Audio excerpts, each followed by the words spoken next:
For months, astronomers insisted 3I, ATLAS would be nothing more than a spectacular flyby. A rare interstellar visitor passing briefly through our solar system before vanishing back into the dark between the stars. At first glance, it behaved like any other inbound object.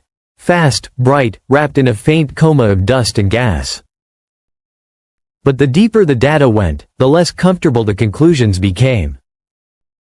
When 3I, ATLAS was first detected in early July, its velocity stunned observers.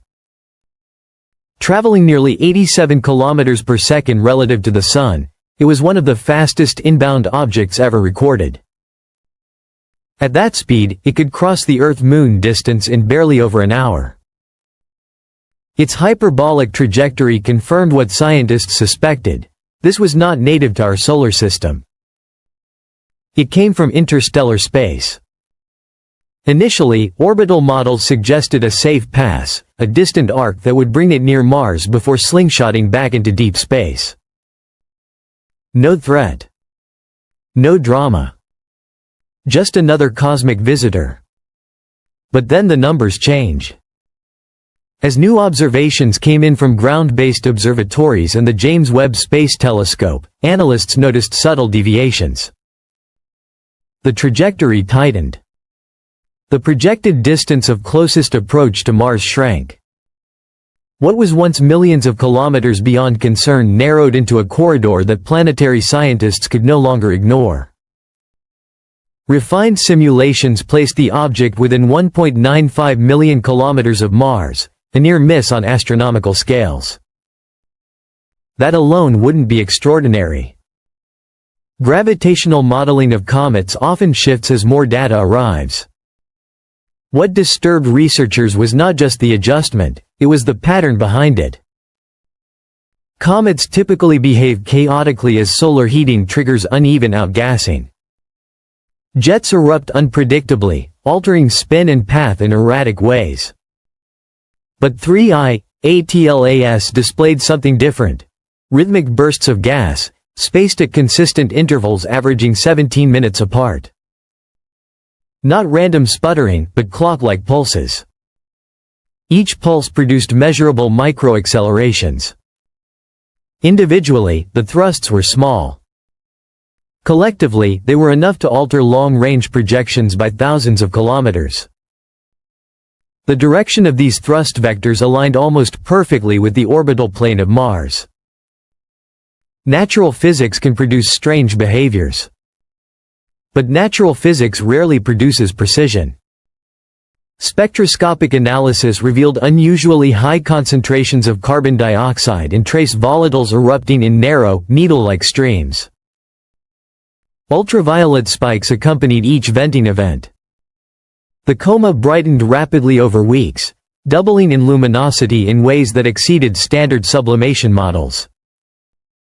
Webb's infrared instruments detected thermal asymmetries across the nucleus.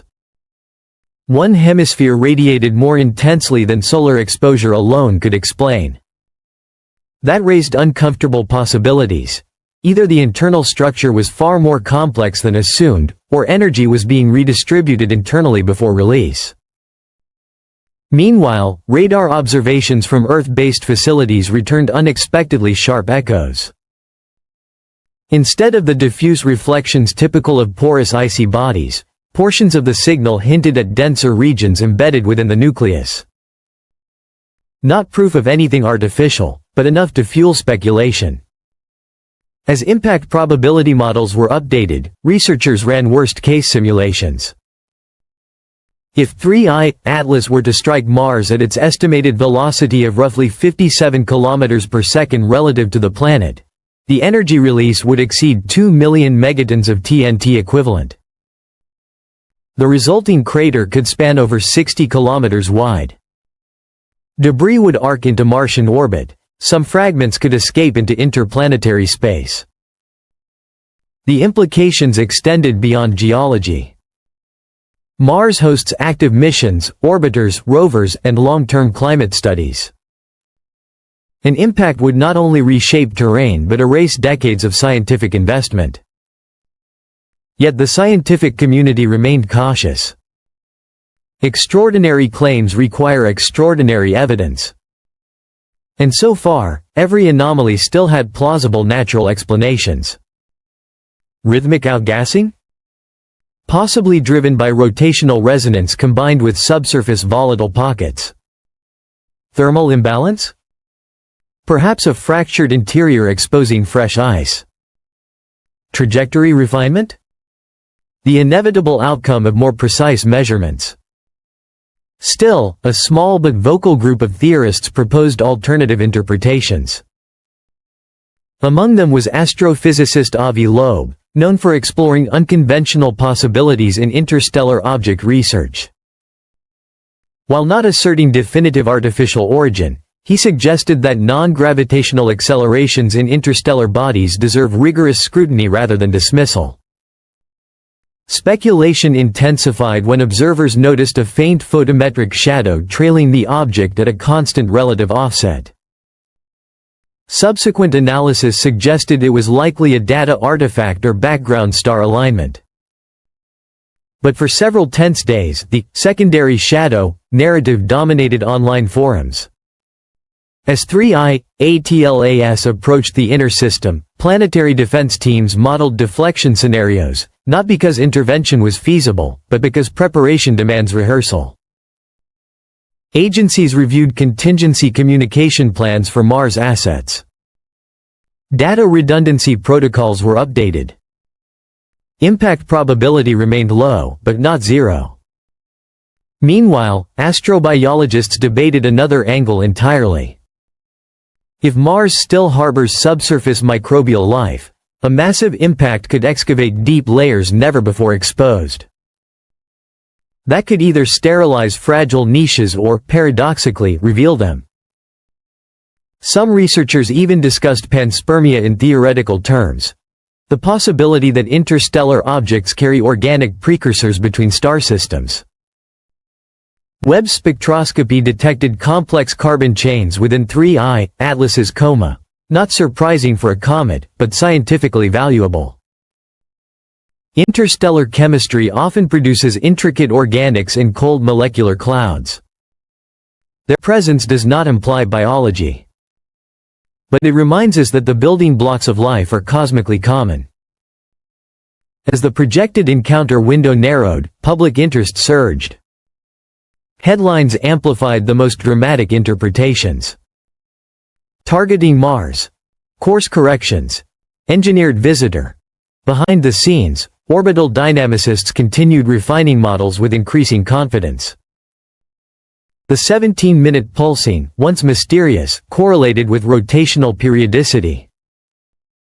High-resolution light curves suggested a tumbling body exposing volatile-rich regions in sequence. What appeared deliberate began to resemble complex but natural rotational physics. Even so, tension lingered until the final approach phase. During the last deep observation campaign, the James Webb Space Telescope captured high-fidelity spectral maps of the object's nucleus. The data revealed heterogeneous layering, ice, dust, and darker refractory materials interwoven irregularly. No structured metallic surfaces. No geometric constructs. Just the chaotic fingerprint of natural accretion processes forged in another star system. On closest approach, 3I, ATLAS passed Mars at a safe margin. No impact. No deflection. No sudden final thrust. The pulses diminished as solar heating decreased beyond perihelion. The red planet remained untouched. But the episode left a mark on something else, our psychology. Why did rhythmic gas jets feel intentional? Why did trajectory refinements feel targeted? Why did coincidence feel like design? Because humans are pattern-seeking by nature. We evolved to detect agency, to interpret movement as motive, noise as signal. In a universe governed by physics but observed through consciousness, ambiguity can feel like intention. The story of 3I, Atlas is not about alien spacecraft or hidden agendas. It is about how thin the boundary is between anomaly and imagination. When data arrives incomplete, narratives rush to fill the gaps. And yet, the event was not meaningless. Interstellar visitors are rare. Each one carries information from distant stellar nurseries. Their chemistry tells us about planetary formation beyond our Sun. Their structure reveals how matter aggregates in alien systems. 3I, ATLAS may not have been steering. But it did teach us something profound. Our models are always provisional. Our predictions improve with observation. And sometimes, the most unsettling part of cosmic events is not what they are, but what they make us consider. For a brief moment, humanity watched Mars and wondered whether something was aiming. For a brief moment, the line between rock and craft blurred. And in that uncertainty, we glimpsed both our vulnerability and our curiosity. The cosmos does not perform rituals. It does not time arrivals for dramatic effect. But when an object from another star system threads its path past our neighboring planet with uncanny precision, it reminds us how dynamic and interconnected celestial mechanics truly are. 3I, ATLAS will continue outward now, fading beyond detection. Its gas vents will quiet. Its brightness will diminish. Eventually, it will become just another cold fragment drifting between stars. But the questions it ignited, about planetary defense, interstellar chemistry, and our readiness for the unexpected, will remain. Mars was never the target. The real impact was here, in our awareness of how quickly certainty can shift when new data arrives. And if another interstellar object enters our system tomorrow, we will watch again, not with panic, but with sharper instruments, better models, and a deeper appreciation for how strange natural physics can appear when glimpsed at the edge of understanding. Because sometimes the universe doesn't need to aim at us to change us. It only needs to pass close enough for us to look twice.